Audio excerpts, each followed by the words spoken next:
And we were talking before, there's got maybe these two use cases. There's ones who do their own and ones who do, well, what are your thoughts on that? Like, what are the two categories that traditionally people have fallen into? Yeah, they're the people who didn't think that they were going to be judged on a crisis and didn't invest at all in how to prepare for it. Right. That's a small group. Then there's a lot of organizations. Those might even be big companies, right? Yeah. That's not just little companies. Yeah. And there are a lot of organizations that have a paper plan. And the risk in the paper plan is that when a crisis starts, things get hot, everybody starts kind of getting in a room, communicating with each other, lots of different chaotic things happening, and the last thing, nobody actually takes out the paper plan and starts reading it, or pulls up the document and says, okay, step one, we need to make sure these people in the room, is this a cross-functional collaboration? Step two, okay, is there an incident commander?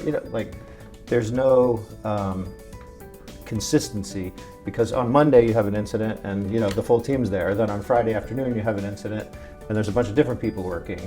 And from like a leadership standpoint, we want to have consistency, we want to have a reliable approach, and we want to have an approach that's very cross-functional. And if you don't have something pulling you all together and keeping you going in the same direction, you're going to run into a lot of problems. Andy, you talk to customers all the time. When you're visiting with them, do these themes sound typical? Like when they say, so tell me about what you're doing now. Is it Yeah. What are you seeing? Yeah, I think it's remarkable.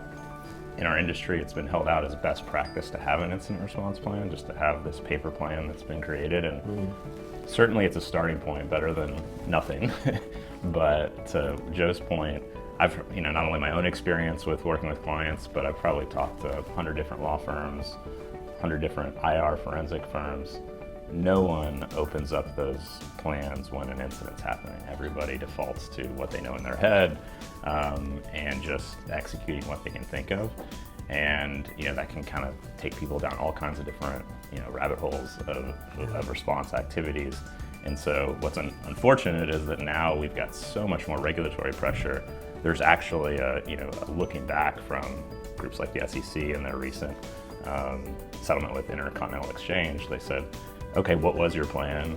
Did you follow your plan? Have you consistently followed your plan? Is your plan robust enough to actually cover all the requirements you have when an incident happens?